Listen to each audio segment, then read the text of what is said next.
Estamos, como saben, acá en Puerto Solar, aquí arriba del Calle Calle, en el Festival Internacional de Cine de Valdivia, conversando con algunos de sus protagonistas. Y estamos con Nail Atala, que el año pasado estuvo acá estrenando película y este año está de nuevo acá estrenando película. ¿Cómo estás, Nail? Bien, muy bien. Feliz de estar acá. Bueno, además en una muestra que es nueva para el festival que se Sí, llama Animundi. Anima Mundi. Anima creo, Mundi. sí. Y yo sospecho que tú eres muy responsable que exista ese espacio, también pensando en tu propio trabajo, en el trabajo de Diluvio, las colaboraciones con León y Cusiña, y también la escuela, que tú llevas muchos años haciendo al interior de universidades, pero también en talleres. Hablemos un poco de lo que ha sido este caminar por la animación material, que me parece que es tan bonito y tan interesante. Sí, yo creo que es algo que nació de forma muy natural para nosotros cuando empezamos a trabajar en eso. Yo llegué a Chile el año 2003, 2004, eh, después de estudiar arte en California, pintura principalmente y fotografía análoga como química, muy trabajando siempre con las manos, muy material. eh, Trabajé haciendo grabados, hubo todo un periodo de mucha experimentación y mucha exploración como manual. Y eso me llevó finalmente a trabajar en Super 8, 16 milímetros y video eventualmente. Y cuando yo llegué a Chile estaba un poco todavía en esa búsqueda como inicial.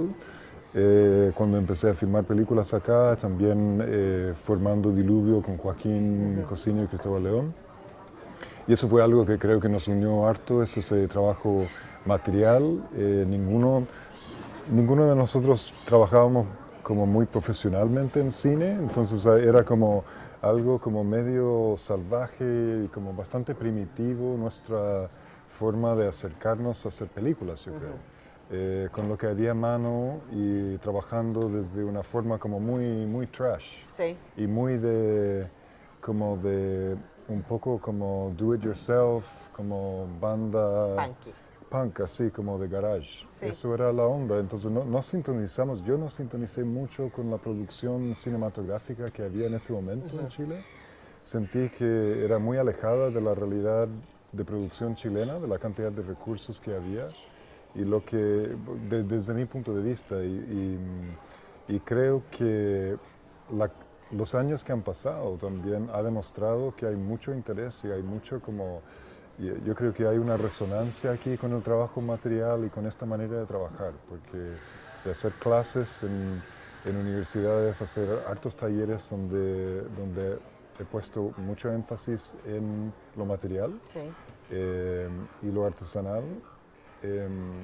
Siempre hay como gente demasiado talentosa, muy apasionada, que que ha generado una comunidad, yo creo, bastante amplia Sí. ahora en Santiago y en Chile. Sí. Ahora estoy trabajando con Lucas Engel de Pista B, que tiene una casa llena de diferentes proyectos, como pasando al mismo momento, como siendo producido de esta misma forma, de manera como muy material, donde no hay una pretensión de intentar verse como algo más sofisticado, de algo como más allá, como esta idea de que hay que tener mucho dinero para hacer películas, sino como también asociar el problema de asociar la precariedad con la precariedad creativa, Sí. con precariedad de producción, que son dos cosas muy Sí. diferentes. Y eso es algo que me parece que hemos logrado como crear, como Sí. una constelación de trabajo como entre Diluvio, Pista B, una nueva productora que formé ahora que se llama Fósfora en Santiago, el trabajo que hemos realizado con Catalina Vergara en Globo Rojo. Se ha generado a lo largo de los años como una gran familia eh, y mucha contención y cariño en términos de producción, Sí. pero donde hay una énfasis en la libertad creativa. Sí.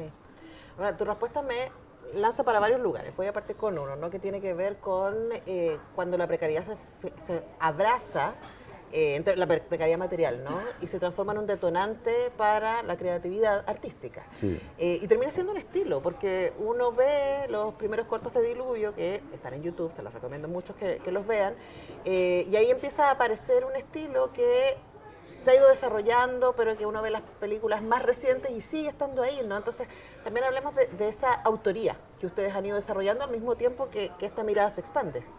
Yo creo que pasa en cualquier medio artístico, extrañamente en el cine, creo muy marcado por un tema industrial, de que hay un énfasis en cierta homogeneidad estética y de producción, formas de producción, que me parece que se hace como no evidente, esta cosa que es muy evidente en otras artes, Sí. en la música, en la pintura, en la poesía, en artes plásticas, visuales, que es que no es algo, no es negativo necesariamente la falta de recursos en términos como de tener acceso a mucha tecnología, mucho dinero y muchas máquinas.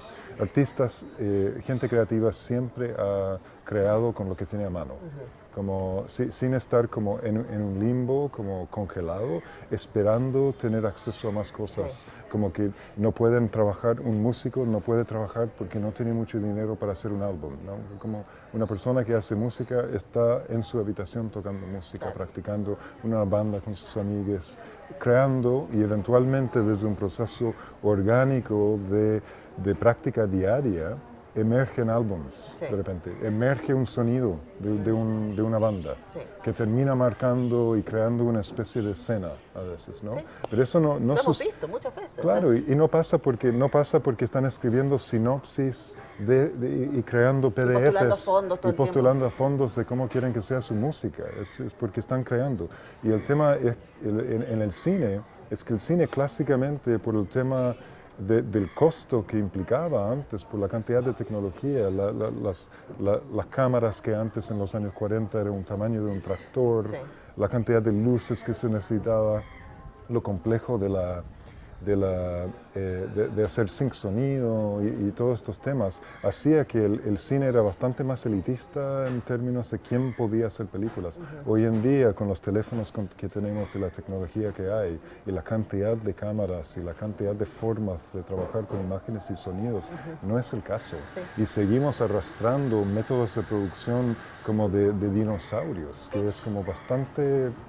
No refleja la actualidad. Pero también ahí hay que salirse un poco de la caja, y esa era la otra pregunta que me la traes de vuelta, ¿no? Que tiene que ver con qué es lo que nos es familiar. Y es muy interesante, irónico, que lo familiar sea, incluso para los estudiantes de cine chileno, la idea de la gran producción, la idea de si Netflix no me financia, no tengo cómo hacer mi película, ¿no? Y me da mucha curiosidad pensar qué pasa cuando tú estás haciendo clases o estás haciendo un taller y les empiezas a mostrar a... como hablábamos recién, ¿cierto? Los animadores polacos, ¿cierto? Ese cine que se hacía en los 60, 70, al otro lado del mundo, en la Europa Oriental, ¿no? Y que trabajaban con unos materiales que son hermosos, ¿no? Los hermanos Kwai después un poco, y pienso, ¿qué le pasa a una mente joven cuando tú le empiezas a decir, ojo, esto también se puede hacer? ¿Qué ves tú? ¿Cómo es esa reacción? Yo creo que hay como que abre cabezas mucho, Sí. hay mucho estímulo que provoca, como hay un gatillo de creatividad, de darse cuenta que no se necesita algo más allá para hacer películas. Se puede trabajar en papel, se puede imprimir cuadros de una película, de un archivo que uno encuentra en internet, intervenirla, crear una película propia, incluso una persona en su habitación. Soy muy partidario de hacer películas que nadie va a ver también, como de crear una práctica y una rutina como diaria de creación, del disfrute del crear, del disfrute de experimentar y trabajar constantemente. Y desde ese placer del trabajo creativo, las películas emergen de eso y no son como, y de repente logras una película eventualmente que vas a exhibir, pero que eso no es la intención constante, de que no puedo sentarme a trabajar o no puedo como sentarme a pensar en ideas y ver qué voy a hacer si no estoy ya pensando en la difusión de la película. ¿Cachai? Está demasiado instalado como valores capitalistas industriales en el cine, Sí. que es como el arte nunca ha sido algo donde hay un énfasis en que tiene que ser masivo, de que tiene que verlo muchas personas. Estos son temas que tienen que ver mucho con valores capitalistas que tienen que ver con vender productos en un mercado. Sí. Entonces, claro, que si tú estás vendiendo desodorante y no llega a poder venderse mucho, se quiebra tu empresa y no puedes seguir, no puedes lucrar y no tienes pega. El arte no es así. El arte como que nace desde un impulso misterioso que tiene que ver con cómo digieres tu vida cotidiana, cómo enfrentas una situación política, cómo vives situaciones de tu propia infancia o pasado que no sabes verbalizar bien todavía. Sí. Y esas cosas tienen que ser, hay que protegerlas, encuentro yo. Muchas veces la experimentación. Sí, y que a veces es muy frágil ese inicio, y hay demasiados cineastas que se intentan como desde arriba hacia abajo, desde la producción y desde la difusión de las obras, desde el mercado de cine y las plataformas, imponer ideas de cómo tienen que hacer películas. ¿Sí? Y lo que estamos viendo, yo creo, es una gran como pobreza en términos de la creatividad artística. Y el reino del remake. Sí. Ahora, sí. puede ser que también estas ideas, ¿cierto?, de darle espacio a la experimentación, al error, de crear constantemente, independiente de cuál vaya a ser el resultado de esa creación, yo pienso que también tiene que ver con que Diluvio, ustedes tres, vienen de las artes plásticas. Y esa mirada de decir, tengo cosas que decir y tengo que encontrar la manera de decir, independiente de quién me va a escuchar, ¿no? Yo creo que hay algo ahí que es interesante, pero más interesante me parece aún que el año pasado cuando estabas acá, también León y Cosiña, ustedes estrenaron películas y Rockstar. A mí me pareció tan bonito que los estudiantes, Valdivia tiene muchos estudiantes de aquí mismo, pero también de otras universidades que vienen, como de nuestra UNIAC, como yo había visto poco ese fenómeno de como que los jóvenes alrededor así como ¡wow! Y claro, son años y años de trabajo, pero también en la instalación de decir, mira, esto puede ser súper interesante. Y pienso, claro, yo vi el fenómeno acá, pero las películas de ustedes se están estrenando en festivales clase A muy importantes. Entonces hay una mirada de decir, mira, esto, seguir en algún momento también encuentra su audiencia. Sí, yo creo que no es necesariamente como algo exclusivo, una cosa que excluye la otra, ¿no? Como el hecho de que uno,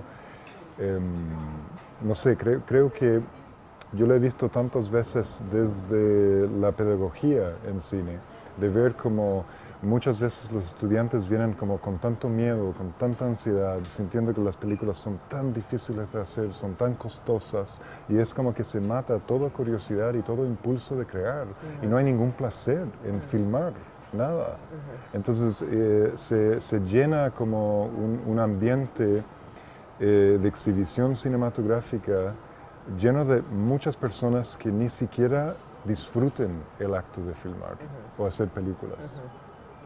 Y yo creo que hay como esta disociación que pasa tanto en el cine, de que como para tener éxito en el cine hay que sufrir y hay que como trabajar tanto y es tan riguroso y es tan duro y está tan lleno de ansiedad y estrés todo el tiempo y todos están como colapsados todo el tiempo y tratándose mal y se genera como un ambiente muy tóxico. Sí. Que eso yo creo que también es un acto político y una decisión política de decir, no vamos a trabajar de esa manera. O sea, hacemos esto porque disfrutamos esto. Incluso si no tengo plata para hacerlo, nadie me puede frenar en que yo voy a hacerlo todos los días. Y si eventualmente gente yo quiero trabajar con mis amigas, quiero crear un ambiente como un microcosmo de una sociedad en que yo me gustaría vivir. Donde hay cariño, hay buen trato, hay creatividad, hay libertad de ideas. Sí. Algunas de esas ideas van a fracasar en términos de que no van a llegar a puerto a gente va a querer ver esas películas, no se van a difundir. Ok, seguimos trabajando, seguimos Pero nadie me quita el goce. Pero nadie me puede quitar ese goce. Por eso lo hago. Sí. Ahora, lo bonito es que, y yo creo que esta muestra Animamundi, acá en el Festival de Valdivia, también da cuenta de eso, ¿no? De que de repente empiezas a mirar a los lados y empiezas a decir, pero no estoy solo en esto. Hay otra gente que también está experimentando, está generando su propio lenguaje. Sí. Y quería también preguntarte por eso, porque hace 20 años no era obvio, ¿no? No, y hay un gran desfase hoy en día, creo, en la cantidad de películas y diversidad de cine que se está haciendo realmente y lo que se exhibe y lo que se distribuye. Sí. Y hay una gran cantidad de trabajos, yo los conozco a esos autores, conozco a muchos jóvenes que están haciendo cosas muy interesantes y tienen mucha dificultad en exhibir sus trabajos. Pero que el trabajo, que hay diversidad cinematográfica, que esté ahí, que hay una producción mundial de muchas películas haciéndose como de maneras muy interesantes, sí hay. Pero hay un gran desfase entre esas plataformas que tienen monopolios sobre la distribución, las salas de cadena como Cinehoids y todo, que están mostrando una película que ya nadie quiere ver, encuentro yo. Y la producción cinematográfica que existe, pero que no está encontrando, y como ni siquiera decir que no está encontrando su público. Primero, para encontrar su público, tiene que las redes de difusión tienen que arriesgarse, tienen que forjar esos espacios. Claro, pero uno pensaría también que no conviene, ¿no? O sea, es como una de las cosas que hace el mercado y el neocapitalismo es tratar de uniformar nuestro deseo y por lo tanto uniformar el consumo. Y ustedes están haciendo una rebeldía frente a eso. Están diciendo, a ver, espérate, si esto también puede hacerse, si se puede hacerse con poca plata y yo puedo encontrar mi público a través de otros caminos, ¿no? Entonces quería preguntarle también por el gesto político, de no solamente decir quiero hacerlo desde mi deseo y con mis amigos, sino también quiero salirme del estándar mandatado por el mercado. No puedo trabajar en ese estándar, como que yo me mato, no puedo. Porque yo no lo entiendo, no sintoniza con nada, no tiene nada que ver con los valores que yo creo que, en lo que yo creo. No es un mundo que yo me gustaría crear para mi hijo tampoco y para las nuevas generaciones. Yo creo que nosotros somos los que estamos a cargo de crear este mundo. No somos víctimas simplemente de que, es así, que tengo que postular de esta manera y hacer películas. No, nosotros podemos crear nuestras propias productoras, colectivos, podemos crear nuestros propios lugares de exhibición y podemos hacerlo nosotros mismos. ¿Cachai? Sí. Eso es lo que encontramos. Cuando yo vine a Chile, no encontré un lugar o productores que estaban como interesados en producir las películas que yo proponía hacer. Entonces, con un grupo de amigos, con Joaquín y Cristóbal y con otra gente eventualmente, formamos nuestro propio lugar para hacer películas. Y al inicio lo hicimos sin fondos, pero poco a poco esos fondos empezaron a llegar y empezaron a tocar la puerta como de muchos lugares del mundo. Sí, es que estoy pensando también que al mismo tiempo que hay una, y no quiero pensar en una cosa súper conspirativa, pero efectivamente hay una estandarización de la narrativa y por lo tanto una estandarización del discurso interno también, ¿eh? O sea, si solo vemos cierto tipo de películas, si solo leemos cierto tipo de libros, si solo consumimos un tipo muy específico de música, también nuestra capacidad se empieza a estrechar, nuestra capacidad de pensar se empieza a estrechar. Y cuando hay riesgo, cuando hay juego, cuando hay desafío, cuando hay vulnerabilidad. Bueno, nosotros llevamos muchos años teniendo esta conversación, yo creo que desde Lucía, más o menos, y una cosa que me parece interesante también, y pensaba, me acuerdo que cuando vi Lucía y después cuando vi Rey, este ejercicio también de mezclar lenguajes, ¿no? Es súper interesante, y pensaba en Vampire, de Dreyer, hablando de tener pocos recursos, pero querer lanzarse igual y luego hacer una película que ahí está, ¿cierto? Todavía paradísima, 100 años, casi 100 años tiene esa película. Entonces hablemos también de cómo el diálogo entre disciplinas y el diálogo entre distintos formatos puede también generar discursos que son interesantes de ver y aparecen otras cosas y otras maneras de pensar también ahí. Sí, yo creo que es muy importante como evitar la homogeneidad en el cine. Y creo que hay como una énfasis en casarse con un solo formato, con un solo una dimensión. Y creo que lo que es tan interesante del cine para mí es que es justamente un arte multidimensional. Hay muchas formas de navegar la representación de proponer como una navegación tanto narrativa como estética para el espectador. Y yo lo veo como algo muy natural del lenguaje cinematográfico y muy como parte de sus raíces, el multiformato. No siento que, quizás de nuevo, al inicio del cine, cuando había celuloide en 35 milímetros, era difícil acceder a otros tipos de formatos, era más común. Hoy en día vemos en nuestros teléfonos Instagram, TikTok, hay televisión, hay proyecciones en DCP en cines, hay realidad virtual, estamos viendo una constante, y también hay una cantidad de archivos como en VHS, en celuloide, estamos acostumbrados de ver, y de hecho el lenguaje de cine actual es un multilenguaje constante. Sí, pero estaba pensando también que en épocas de crisis, porque de nuevo, mientras menos lenguaje tengamos, menos podemos pensar. Y por eso también está como esta lógica de que se achique el lenguaje, ¿cierto? Estemos todos pegados al celular, pero pienso que los grandes momentos del cine en general han estado bastante asociados con grandes momentos de incertidumbre. O sea, te escucho, yo pensaba, hablando de multiformatos, ¿no? Estaba pensando en entreactos. En esa película que es un alucine total, y claro, estábamos entre guerras, en crisis, ahí estaba René Clair, ¿cierto? Y todos los amigos ahí como de las vanguardias artísticas de principios del siglo XX, diciendo, ok, frente a esta incertidumbre, juguemos, creemos, desafiemos, ¿no? Y quizás eso es lo que necesitamos en este momento. Yo creo que es muy sano, y creo que es como hay que sospechar mucho del monodiscurso y del monolenguaje. Sí. Yo creo que eso nos lleva hacia tiranía y como una sociedad más autoritaria y fascista. Como genera un terreno fértil para no cuestionar las cosas, para decir, si esto es como, si, no sé, en esta película todo es en este formato y todo se ve así y todos los personajes son... Y todos los cuerpos son iguales. Y me parece que es súper peligroso. Creo que es muy importante en el cine estar constantemente generando grietas y abriendo, de alguna forma, como intentando provocar constante subversión a una imagen, a un monoimagen. Que creo que este como monorrelato que vemos mucho, por ejemplo, en términos políticos, de muchas cosas que está pasando en el mundo, es lo que genera una sociedad que no es capaz de pensar, reflexionar, imaginar otras cosas también. Y si los cineastas no son capaces de imaginar otros lenguajes dentro del uso de imágenes y sonidos, entonces estamos muy perdidos. Claro.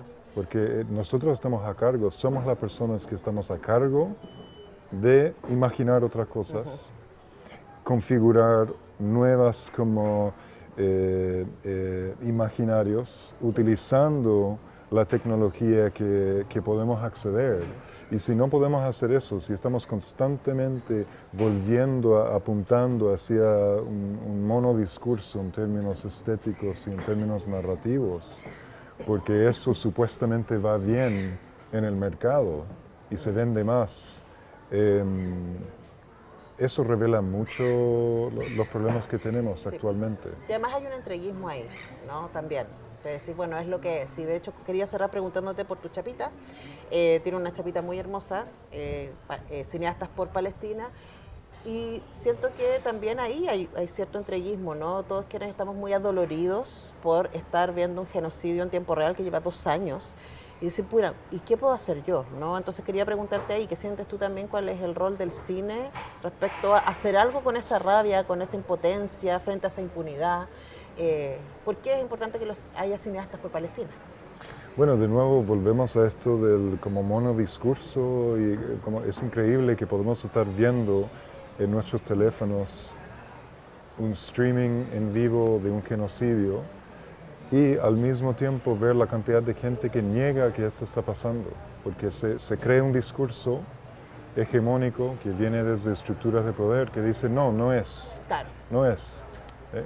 Y genera esta incapacidad de reflexión, incluso esta incapacidad de ver lo que realmente es visible y que podemos ver. Entonces yo creo que hay una necesidad de reivindicar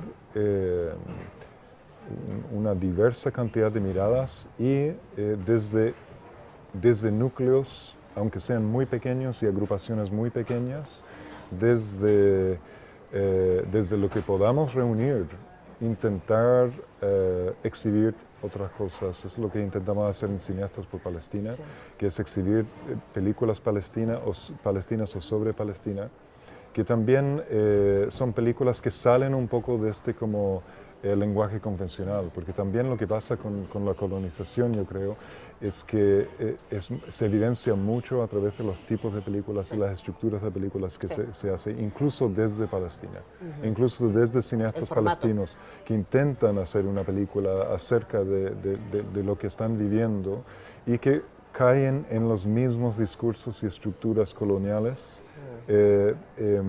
que reprimen a sus propias voces. Entonces creo que hay mucho trabajo que hacer, hay mucha reflexión, hay mucha discusión y diálogo necesario. Entonces yo creo que todos podemos aportar desde, aunque sea como, suena ridículo, porque es algo tan grande lo que está pasando y tanta represión que sigue aparentemente sin ninguna forma de frenarlo. O sea, vemos la flotilla con Greta Thunberg y tanta gente intentando llegar contra el viento y marea para entregar como fórmula para bebés y como comida a las personas. Pero es importante, yo creo que cualquier acto es importante, cualquier acto simbólico. Incluso juntarnos en Santiago, donde vivimos, a proyectar películas palestinas en la gente que quiere llegar y que puede llegar y discutir juntos, es algo. Sí. Sí, además, hay que hacer lo que se puede. Me acuerdo también conversar con algunos creadores palestinos, ¿no? En el caso de chilenos, además que tenemos tanta colonia, sí, decir, es celebrar esa cultura de resistencia, porque lo que se está tratando, sí, de hacer es esta limpieza étnica, que además el concepto mismo es una cosa horrorosa, pero es decir, no se puede borrar una cultura. No se puede. Y yo creo que cualquier resistencia, o sea, si somos cineastas, entonces hay que trabajar desde el cine, hay que uno intentar apoyar desde lo que uno conoce. Estamos muy lejos. Tengo familia allá, tengo familia en Belén, en Bejala, en Cisjordania. No puedo visitarles, estoy en contacto con ellos, la situación es muy difícil, hay una sensación de parálisis constante, pero creo que el cine juega un rol esencial ahí, porque, por lo menos muy importante, porque el cine es un lugar donde se propone nuevos futuros, nuevos imaginarios, nuevas formas de imaginar cómo podemos salir de esta situación. Sí.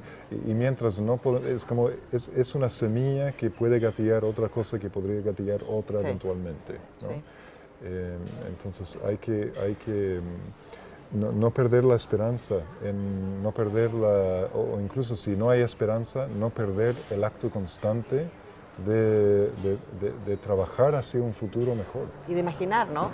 Pensaba en esta frase de Ursula K. Le Guin que decía, se piensa hoy día que el capitalismo es absolutamente inefable, que no tenemos manera de escapar, pero en algún momento lo fue también el absolutismo, ¿no? Sí, entonces, y le toca a los artistas imaginar mundos posibles, y a nosotros yo siento también revelarnos en nuestras mentes y decir, voy a ir a buscar otras maneras de pensar, otras maneras de contar. Sí. Y alimentarnos y darnos cuenta que no estamos solos. Así que gracias, muchas, Nael Satala, por esta conversación. A ti, muchas gracias. Nosotros vamos a una pausa y ya volvemos con estas conversaciones desde el Festival Internacional de Cine Valdivia.